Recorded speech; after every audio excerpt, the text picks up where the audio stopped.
Hello, you wonderful people, and welcome to another episode of Untitled Reviews. This being a show where it's about dramas that I watch. For today's episode, I'm going to talk about the latest episode of Kung Fu. A lot of interesting things went down in this episode, so let's break it down. I think this is a really nice continuation of the story of things not being 100% easy for Nikki on many different fronts. Obviously, she's having nightmares about Jilan, not only killing her Shifu, but also killing her, and just like that, plus the fact is, she had that dream about her family, them being like, oh, not mad at her, and like, oh no, it's all good, and they're laughing and stuff like that. So for her, it's like she hasn't really made things right for family, and obviously Evan tells her like, no, go ahead and try to make things right, and she tries to talk to her family, but in that moment, like, everyone's moving past her because a lot of things have changed in these past 3 years. They've kind of acclimated to being without her. It's also that thing of like kind of holding that guilt above you of like, oh, you've missed out a lot, so you kind of got like a lot to make up for in that time frame, So it is a situation of her trying to find, as she says, kind of mindfulness, like kind of this almost like, I think this kind of perfect clarity to kind of almost be centered, but obviously she's kind of a little, even to the point, like, because even Henry's asking like, oh, have you been training since you got back? And she's like, no, because I think, trying to, clear her mind, meditating and training, it's just because she ends up talking about it later on, her Shifu's death like still haunts her because for her, it's like, I'm too afraid to actually grieve you, because I think it's the thing of, I think by grieving her, it makes it too real that she is gone, And like, the thing is too, like, she doesn't really have, like, obviously she ends up ultimately telling her Althea, like,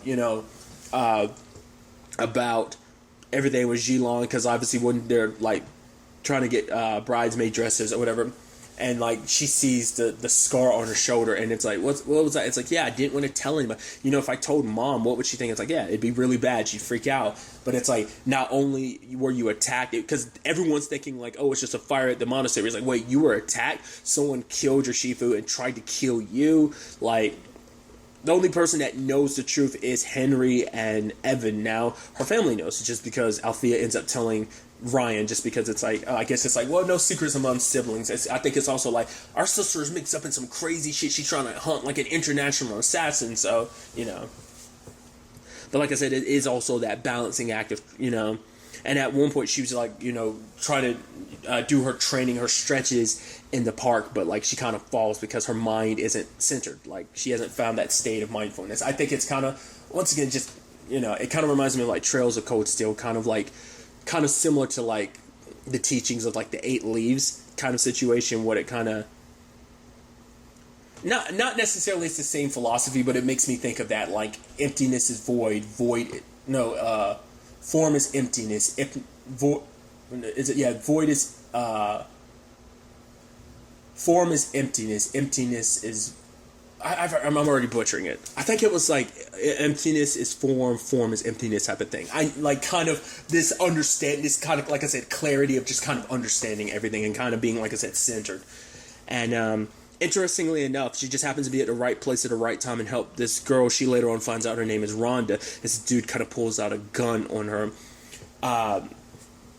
Nikki takes the dude down, but Rhonda takes off with the gun. Luckily, with Evan's help and eventually, Henry's help, she's able to kind of, because the whole thing is like, well, maybe if I, get the cops involved, maybe I can help. Because Evan's like, yeah, she might get arrested, especially if it's an illegal firearm, but at the very least, it's better that way than, potentially her hurting someone else or hurting herself. But Nikki decided, like, no, like, I don't want her to kind of get in trouble. Like, she's someone that needs help, and I feel this need, like, I need to help her.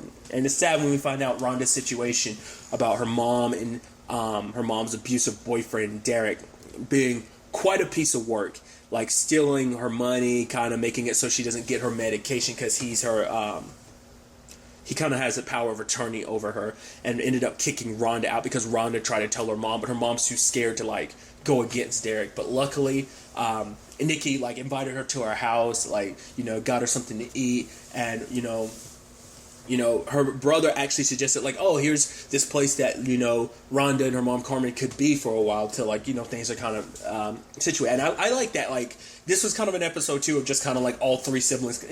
So many people, Nikki doesn't have to kind of handle it alone. So many people kind of are alone for the ride to kind of help her, and I think that's such an interesting aspect of the whole situation. But, Derek, being the piece of crap that he is, he emptied out the bank accounts and tried to gamble it all away. Luckily, Nikki showed up in time, and the guys are trying to take her away. She proceeds to kick everybody's ass, put on quite a show, and then, tells Derek, the restraining order's coming after you, so if you go near them, but if the cops don't get you, got it? And even that guy had been like, I run the rules here, darling. Sorry. And then she's like, well, we're going by my rules, darling. And I really like that. I'm wondering is there going to be any ramification for that? You did break up probably a high stakes card game. Probably will ramifications for that. Granted, they don't know your name, but it's still a thing of that could come back to bite her in the ass. Maybe, maybe not. They probably is well, we're up to some shady stuff here, so we can't necessarily report it. So especially if the cops are kind of keeping an eye on this Derek did, we don't want to draw too much unnecessary attention to our operation. So maybe it kind of gets left at that. We'll ultimately have to wait and see. But I think, and for Nikki, she talks about this kind of being something she needed to do, helping Rhonda kind of made her find that that kind of peace that she took her Shifu's advice. Right action shouldn't be made by fear. You shouldn't let fear dictate your movements. You should make the right choice kind of with clarity and without fear. And Rhonda was able to kind of take that and tell her mom no, we don't need Derek, mom. We just need each other, and we'll find a way out of this. And that gave her mom the courage to finally decide to leave Derek. It's Rhonda's my daughter and I want to be with her. So luckily everything kind of worked out on that front. So, and I think, once again, it gave Nikki clarity on her own circumstances. I think in many different facets, because like I brought up earlier, she's having family issues all across many different fronts. There's a situation where it's her brother's convince dad to, go get a checkup, but he's saying he's fine, and she kind of forgets. She's so caught up in other stuff that the family stuff kind of slides a little bit. There's even this conversation between her and Althea. It's I'm sorry that my life isn't some bridal fairy tale. And she's my life isn't been some bridal fairy tale, because it's been 3 years, a lot's changed. I haven't had so we haven't really dived into that, but we got, I think, the beginnings of whatever Althea's thing is, because she got a call and some dude, and she was I told you stop calling me. She's making it seem like it was something else, but it's definitely something more. I mean, I guess it shouldn't be too surprising. I mean, the situation Nikki found her mom and dad in last episode because of Tony, I'm sure everyone's, once again, a lot can change in 3 years in many different regards. So I think that's also, too, the thing of, finding your place when everything's kind of shifted, when everyone's kind of gotten used to you not being around. I mean, everyone's kind of angry at you for not being around. Even that thing with her dad where she's supposed to be playing that game with him, it's I left the game exactly how we had it set up, and she sadly, helping with the whole Rhonda thing, she forgot, and she ended up showing up, and her dad had waited up all night for her, and you had her mom kind of chastising her for it. It's your dad would put that game out for months after you went to China, and he was just no, she's going to be back, I know it.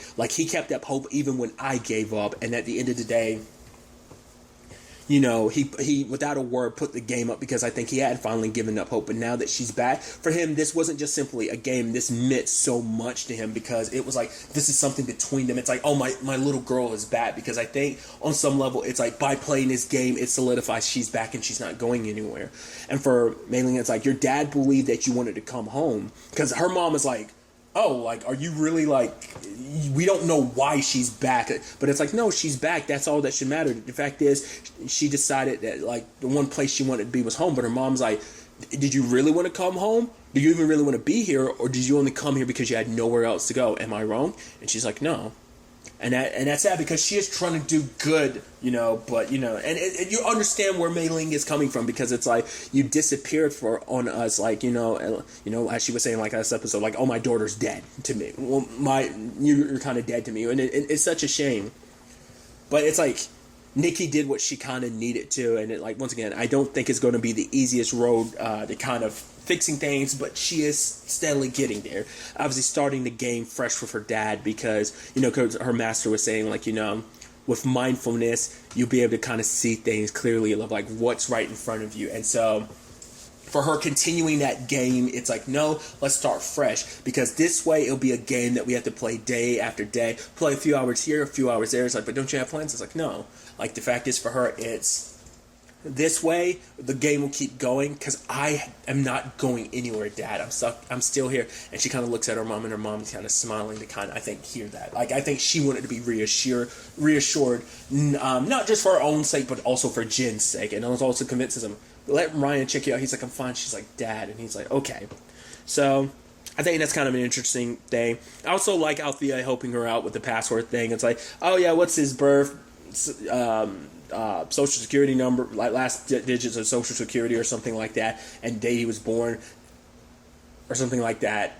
No, I think it was just the last two because they're trying to get into his computer, and it's like, does he have any nickname? And it's like, Rhonda has to be the D-Man, and it's like, oh, that's such a douchey thing, and it's like, all right, the password ended up being the D-Man 71, so kind of a tool, so that was kind of interesting. But I think this is, with the whole Rhonda thing, I think this is kind of Nikki finding her path. She doesn't want to go to law school beyond, stopping Jilan. Like, I don't think Nikki's really figured out what she wants to do. But I think for her, at the very least, she had said, like, going to the monastery, training for those 3 years, helping people. So I guess, like, maybe that's the training she would see to, like, use these martial arts, not to, like, probably, like, to kill or anything, but just simply to protect and to help. Like, I think a lot of those philosophies were probably instilled in her. So I just thought it was interesting. She said specifically the line of, that's what I trained at a monastery for. So it wasn't just helping herself, but, I guess finding the power necessary to help everyone else. So I also thought it was a really interesting thing where, like, Nikki finds out, wait, you and my mom are on good terms? He's like, yeah, we're friends now. Ever since we broke up, it's kind of been, like, good. And it's like, oh, like, he's like, oh, you'll get used to it. She's like, you and my mom being friends? No, never. Which is interesting. Like, I guess it's because it's like, well, I guess, like, her disdain for Nikki abandoning the family kind of outweighs of, like, well, at the very least, you're a good guy. And at the very least, I can like you now because you're not kind of being welcomed into the family. You're not dating my daughter and potentially taking away any prospects she might have had by finding, like, someone I deem a little more adequate for her or something, like, so I thought that was kind of interesting. Evan did dig up some interesting elements, finding out that Pei Ling and Jilan are actually sisters. I figured there had to be some connection there. I was almost wondering if it's going to be like a daughter thing, but it's like, no, she's that's her sister, because it turns out that necklace that Nikki was remembering this episode with the crane is a representation of, like, the Guardian families, 8 families that guard the 8 weapons they kind of brought up last episode, and which is interesting. And I'm assuming, like, I chalk it up to Jilan's probably tired of just being the Guardian. It's like, with this much power, we could do so much. Like, we don't know what kind of spark this in her. It's like, you're part of the family that was meant to guard this for generations, and for you to be the one to decide, like, something terrible must have happened to kind of shift that in her to decide, like, oh, I'm going to betray everything I've ever known. Even going as far as killing her own sister.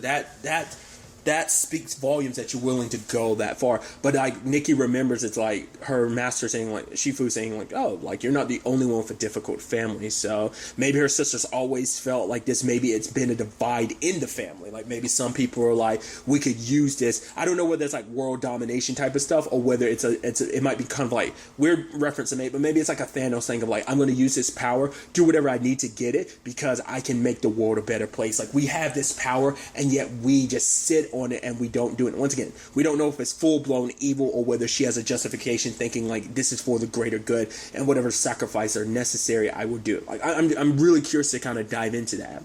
At the end of the episode, we see her in Singapore because she's going after a professor who's basically been studying, like, the 8 Guardians and the 8 weapons. So she's trying to find out whatever she can about the other 7 as she's trying to collect them. So, it actually kind of reminds me of